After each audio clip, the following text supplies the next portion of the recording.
Hey, and welcome back. I just wanted to start off by saying thank you to everyone that recently subscribed to my channel. I actually not going to do 1,000 subs. I'm going to do 2,000 because I got 1,000 subscribers really fast. I got a big push from the algorithm, or from YouTube, from the algorithm. Anyways, I got a big push over the Thanksgiving weekend, and it's still going now. So I've been getting a lot of subscribers and a lot of views, and I just wanted to say thank you to everyone, and thank you to the algorithm. Can I thank code, or is it code? Anyways, thanks. All right, so I picked up another rusty gem. It's a Rockwell 11 by 24 lathe, and on the data plate it says that it's special. How is it special? I don't really know. What I do know is that it has a taper attachment and it has a 1.5 inch spindle bore. So I'm thinking it's one or both of those is what makes it special. It's in pretty good condition despite the rust. I know what you're thinking. It looks like hell, but it's really not that bad. The spindle's free, the carriage is free, and the crosslight is free. The tailstock, on the other hand, is not free. Hey, and who doesn't like a flame hardened bed?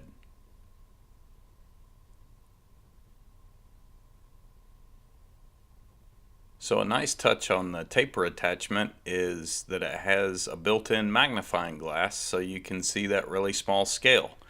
Those should be built into anything that has really small scales, if you ask me.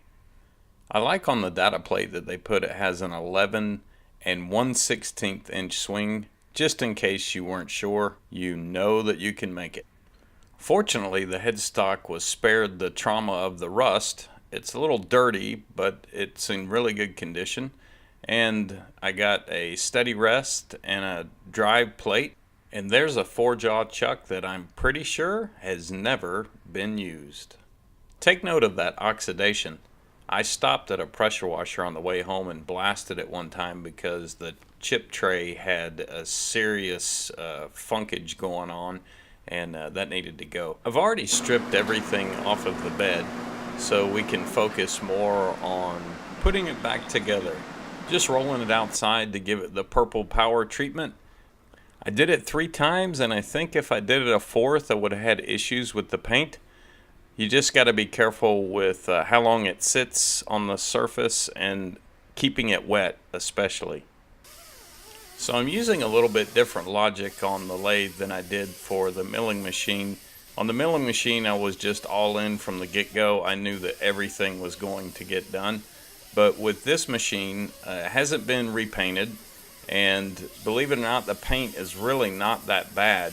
It does have some rust issues, but I think I can get past most of that. There are some things that I'll probably wind up having to totally repaint, but you'll see that in the end, I think it's going to look pretty good. It's going to be a mixture of kind of shabby chic, if you will, for a lathe. I know that's the wrong term to use, but you get the idea. I hate that kind of paint.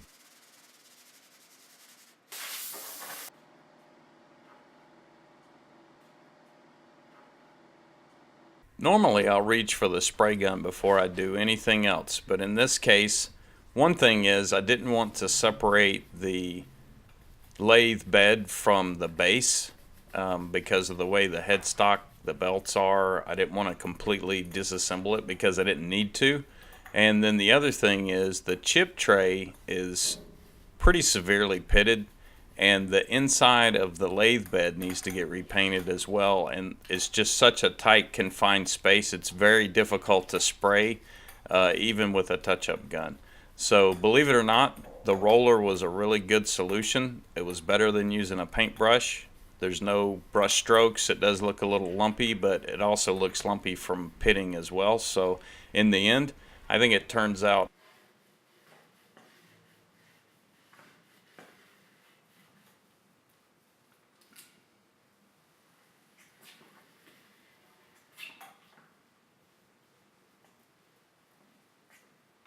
You can see that the chip tray's got the first coat on it, and I went and scuffed it. I did go to the big box store and hunt down a small diameter foam roller. They can be difficult to find, so you got to do some digging.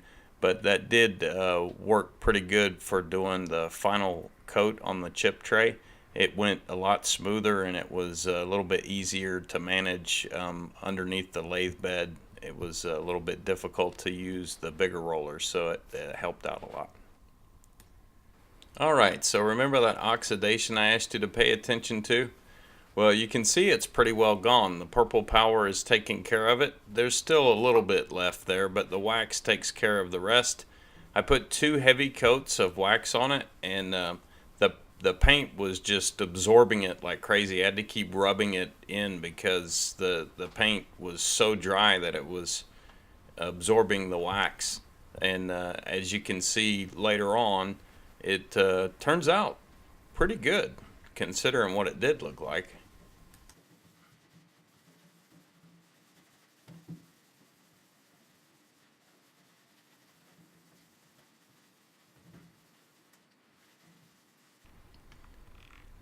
Next up is installing the VFD. I wanted it to be inside the cabinet and away from my shelf, so I put that square there just as a reference. Hey, check out that shiny paint. So that first hole I just kind of guessed at, and then once I had it figured out, I indexed the other 3 holes off of it, and then of course I flipped it around and mounted it on the inside of the cabinet. There's no room to work inside the cabinet, so that's why I'm doing it on the outside.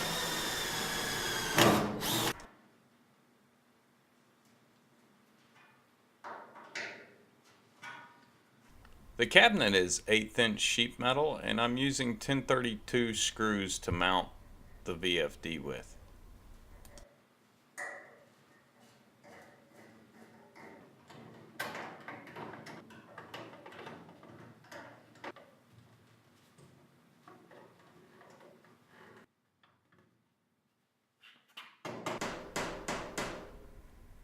So there's the VFD mounted in a dead space. There's no access to the area, so it doesn't make any sense to try and extend the shelf or do anything else with it. It's in a good spot. It's protected. And do you know how hard it is to index a square to a circle in free space? So you can see there that I drew out a circle on that plate after center marking it, and that gave me a guide to be able to reference those plates, and gave me a place to mount my glands. And there you can see the main power cable is attached to the switch, and then the switch runs back to the VFD on the underside of the shelf. And that gland hole is for the control box.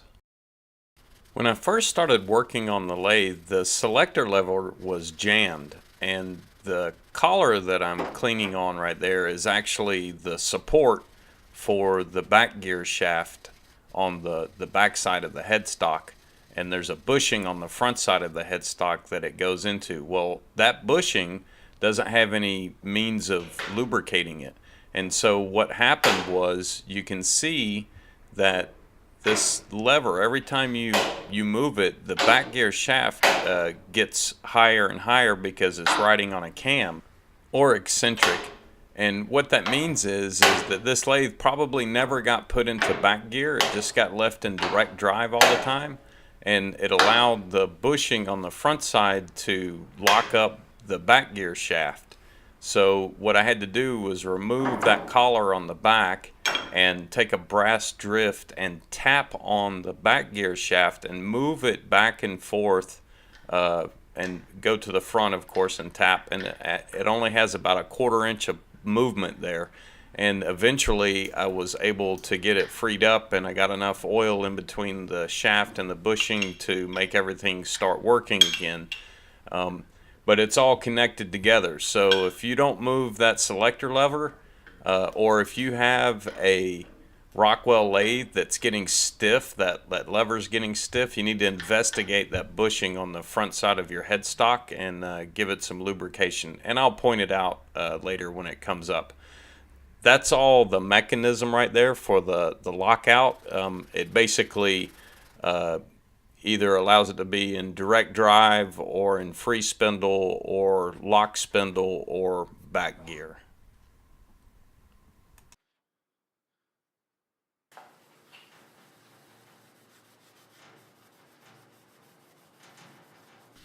The rear spindle bearing housing was pretty grungy, and it has a sealed bearing in it. And it has a couple of bolt holes in the housing that allow you to press it out against the headstock housing.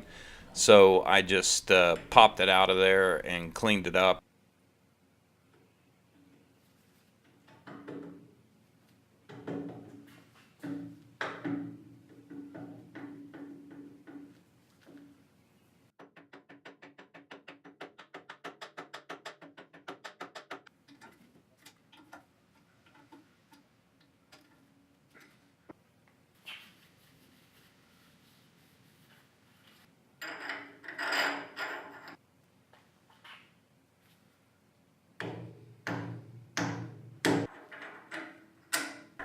There is a small brass grub in this locking collar underneath the set screw that locks it to the spindle shaft, and it just keeps it from marring the spindle shaft threads.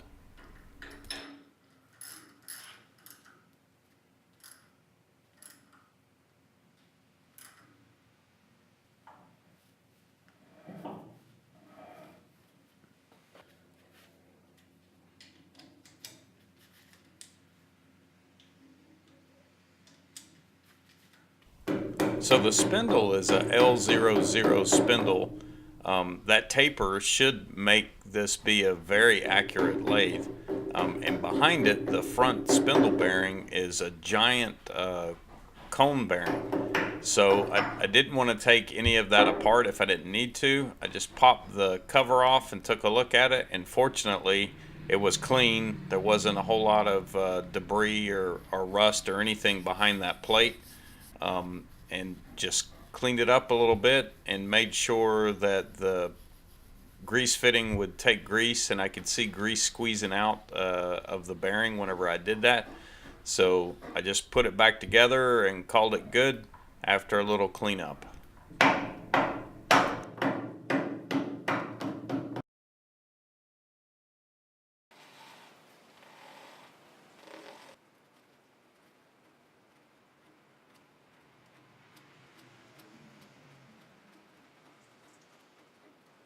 The bushing I'm lubricating there is the front of the back gear shaft, which is what was seized initially, wouldn't allow the selector lever to move.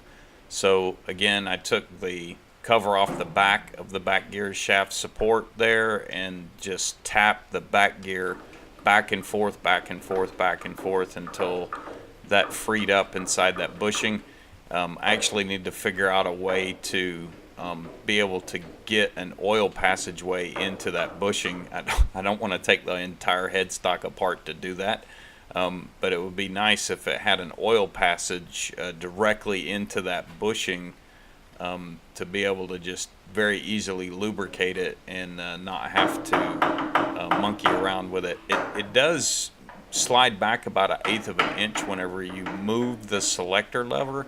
It has a little bit of gap there, so it allows you to shoot some oil around the lip, if you will, and then it works its way onto the shaft. So that worked, and it's freed up. But again, if you got a sticky lever, that's your problem.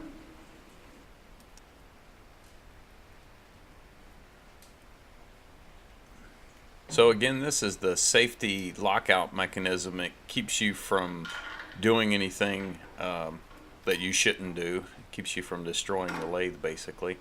But it is very tricky to get adjusted just right because of that spring. You've got to get it set dead on center, which is kind of difficult to do.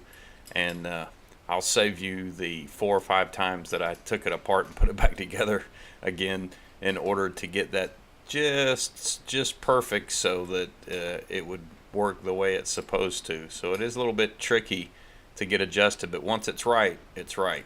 And then there's a tension adjuster on the other side that determines how difficult it is to pull the handle out and push it back in. It just kind of sets a preload on it.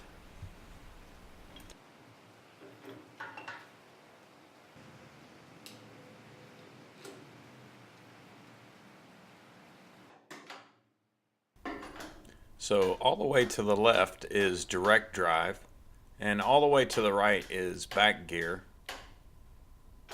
That's lock spindle so that you can do chuck changes, and that's free spindle.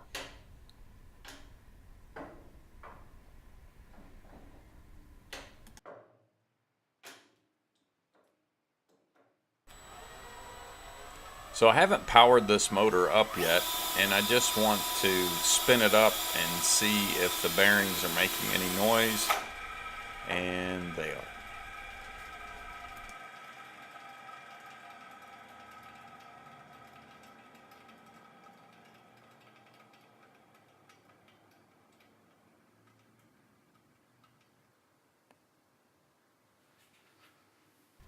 And of course, once again, another failed rear bearing.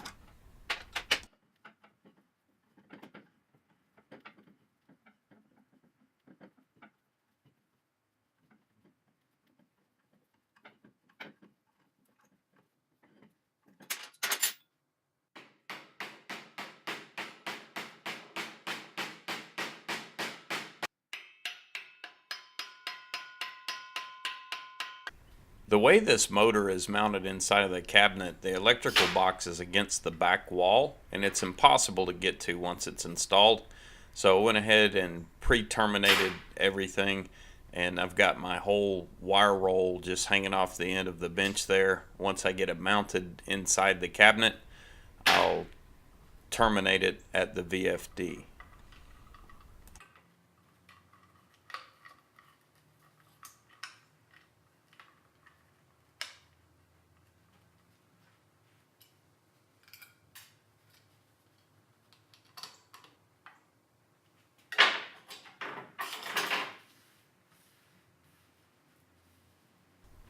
Hey, it's alive, the first run, and of course it's running in reverse and forward. I had to switch two of the legs to make it run the right way, and there'll probably be 2 or 3 more videos related to this lathe. Thanks for watching.